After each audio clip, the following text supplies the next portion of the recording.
Welcome to our mat boys channel. ఈరోజు నెల్లూరులో ఉన్నటువంటి శ్రీ రంగనాయకుల గుడి గురించి, దాని యొక్క ప్రాముఖ్యత గురించి తెలుసుకుందాం.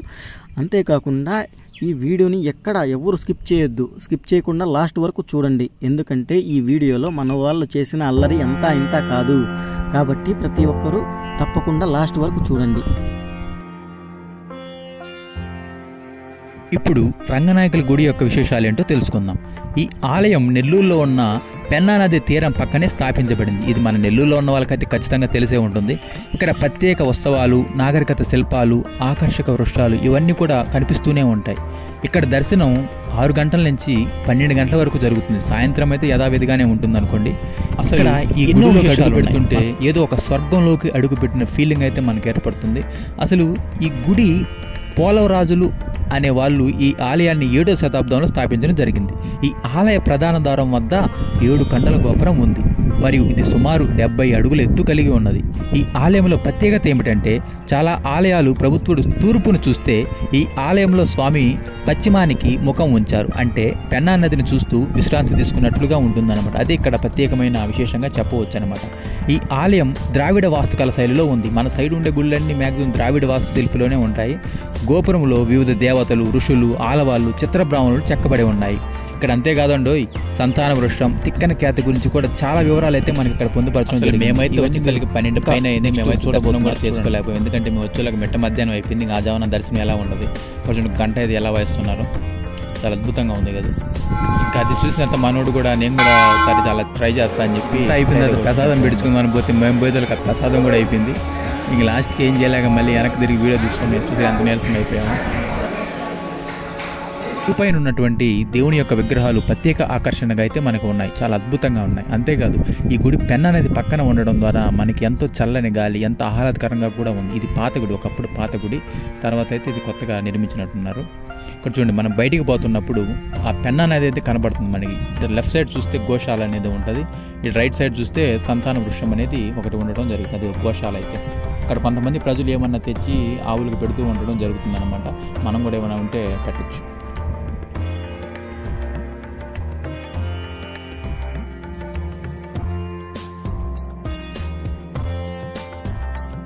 వీళ్ళు ఎంతమందికి మన తిక్కన సోమయాజీ గురించి తెలుసు? ఆయనది మన నెల్లూరు అన్న సంగతి మీలో ఎంతమందికి తెలుసు? తెలిసిన వాళ్ళు కామెంట్ చేయండి, తెలియని వాళ్ళు ఈ వీడియో చూసి తెలుసుకోండి. మహాభారతాన్ని తెలుగులో అనువదించిన 3 మహాకవుల్లో తిక్కన ఒకరు. తిక్కన మహాభారతంలోని మధ్య భాగాన్ని అనగా అరణ్యపరము అనువదించాడు. సాహిత్యానికి అందరికీ అర్థమయ్యేలా చేసినవాడు. తిక్కన పదాలు సాధారణ ప్రజానికానికి కూడా సులభంగా అర్థమయ్యే విధంగా ఉండేది. ఈయన శైలి ప్రబంధ శైలి. అంటే ఏమిటో తెలుసా? మధురంగా, సున్నితంగా ఉండే శైలి అనమాట. తిక్కన శైలి తరువాత కవులకు గొప్ప ప్రేరణగా నిలిచింది అని కూడా చెప్పవచ్చు. వ్యక్తి జీవితంలో నైతికత, నిజాయితీ, క్షమ, సహనం వంటి విలువలను పాటించాల్సిన హితువు చెప్పాడు. మనిషి యొక్క నిజమైన విలువలు ధర్మం మీదే ఆధారపడి ఉంటాయి. ఏ దేవుడైనా ఒకే భావం. చిన్నగా అయితే టెంపుల్ ప్రోగ్రామ్ ముగించుకొని రోడ్డు మీదకి వచ్చే తలకి రైలు అయితే అడ్డం వచ్చేసింది. ఇదే రైలు నాకు అర్థం కావట్లేదు. మొత్తానికి అయితే వెయిటింగ్ చేస్తా ఉన్నాము. ఆ రైలు పోయిన తర్వాత బయలుదేరాలి. బండి కొంచెం మెల్లగా వచ్చేతలకి కొబ్బరి చెట్లు పడిపోయాం అనమాట చిన్నానికి. ఇది ఎక్కడ అనుకున్నారా? కేరళ అనుకున్నారా? ఖచ్చితంగా కానే కాదు. మన నెల్లూరులోనే ఎన్నో అందాలు ఉన్నాయి. అవన్నీ మీకు ఇప్పుడు చూపించబోతున్నాను. ఈ చెట్లు చూసారా ఎలా ఉన్నాయో? కేరళని తలపిస్తున్నాయి కదా. చూడండి ఒకసారి సరౌండింగ్ చూడండి. ఆ మిరపకాయ చెట్లు, ఈ కొబ్బరి చెట్లు. కొబ్బరి నీళ్ళు తాగుదాం అనుకున్నాం, దాని దగ్గరలో కొబ్బరి నీళ్ళు అవైలబుల్ లేకపోతే జస్ట్ చూపిస్తున్నాను అంతవరకు. మీ అందరికైతే ఈ పాటికి అర్థమైపోతూ ఉండాలి మేము ఎక్కడికైతే బయలుదేరుతున్నామో. అర్థం కాని వాళ్ళు ఇంకా ఎవరైనా ఉంటే ఈ వీడియోని ఎండింగ్ వరకు అయితే కంపల్సరీ చూడండి, ఎవరు స్కిప్ చేయవద్దు. నెల్లూరు హోటల్కు ఇక్కడి నుంచి అరిటాకులు మరియు కొబ్బరికాయలు వెళ్తుంటాయి. ఎవరికన్నా కావాలంటే ఇక్కడికి వచ్చి ఆర్డర్ చేసుకోండి. ఇంకొక చిన్న విషయం ఏంటంటే, ఇక్కడ ఒక చెట్టు ఉంది, ఆ చెట్టు కింద చాలా చల్లగా ఉంది. ఫైనల్గా మన డెస్టినేషన్కి అయితే మనం చేరుకున్నాం. ఇప్పటి వరకు ఎక్కడికి పోతాం అనుకున్నాను చూసారా? ఇదే మన మైపాడ్ బీచ్. మన నెల్లూరులో మైపాడ్ బీచ్ అనేది తెలియని వాళ్ళు ఎవరు ఉండరు.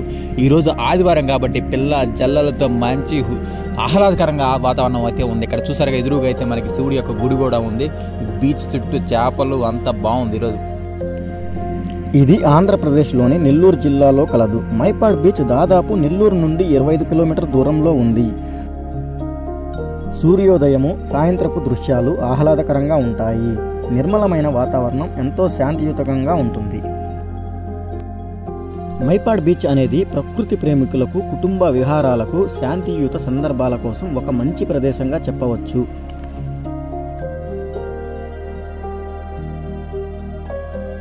ఇక్కడికి వచ్చిన తర్వాత ఫుడ్ అయితే తినేసి నీళ్ళలోకి అయితే దిగేసాం. ఈరోజు చూడండి పిల్లలు జల్లలు చాలా ఆనందంగా ఎంజాయ్ చేస్తున్నారు. నీళ్ళు అయితే మన కాళ్ళ కాడకైతే కొడుతున్నాయి. చూడండి మంచి ఉప్పొంగుతున్నాయి. అమావాస్య అయితే కాదు కదా ఈరోజు, ఏమో మనకి తెలియదు. చూడాలి. మనతో పాటు ఉన్నాడు ఇప్పుడు మన శ్రీకాంత్. చూడండి అన్నగారు, ఏంటి విశేషాలు? సముద్రం ఎంతో విశాలంగా ఉంది మామ. ఏంటన్నా సముద్రంలో ఉప్పు ఎక్కువగా ఉన్నట్టుంది. అయితే ఒక 2 బకెట్లు నీళ్ళు పోయిరా, సరిపోద్దే. మించిన మార్గం ఇంకేముంది? ఏంటన్నా ఈ మధ్య ఎప్పుడు చూసినా ఫోను అని సినిమాకి రమ్మన్నా చాటింగ్ చేసుకుంటున్నావు, క్రికెట్కి రమ్మన్నా చాటింగ్ చేసుకుంటున్నావు, టీ తాగడం రమ్మన్నా చాటింగ్ చేస్తున్నావు, ఏం సంగతి? వాట్సాప్లో ఒక అమ్మాయి నాతో చాటింగ్ చేస్తుందిరా, కావాలంటే చూడు నువ్వు కూడా ఒకసారి. ఏదన్నా ఒకసారి చూస్తా ఉండు. అన్నా నువ్వు చాట్ చేసేది ఏఐతో అన్నా, అది అమ్మాయి కాదు. ఈ విషయం ఎవరో చెప్పాకరా, నా పొరుగు పోద్దే. చూస్తున్నారు కదా, ఇతనైతే మన సబ్స్క్రైబర్, కానీ మనకి ఇతను ఫైనల్ ఒక జలక్ అయితే ఇచ్చాడు. అదేంటి ఇప్పుడు మీకు చెప్పబోతున్నాను.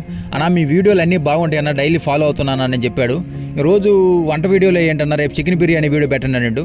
అప్పుడైతే మేము షాక్ అయిపోయాం. వంట వీడియోలు చూపిస్తుంటామని. ఫైనల్గా మా వాళ్ళు అయితే సముద్రంలో దూకి ఆహా ఓహో అంటూ మీరు కూడా మీ ఫ్యామిలీస్ అండ్ ఫ్రెండ్స్తో ఖచ్చితంగా ఏంటంటే బీచ్లకి అయితే కంపల్సరీ అండి. ఎప్పుడు ఉండి బిజీ లైఫే కదా, అప్పుడప్పుడు ఆదివారం కూడా చిల్ అయితే మనకి అంత ఫ్రీగా ఉంటుంది. మన ఫ్యామిలీ కూడా బాగా ఎంజాయ్ చేసి అవుతారు. ఇటు చూడు ఎంత బాగా మునగుతుండో.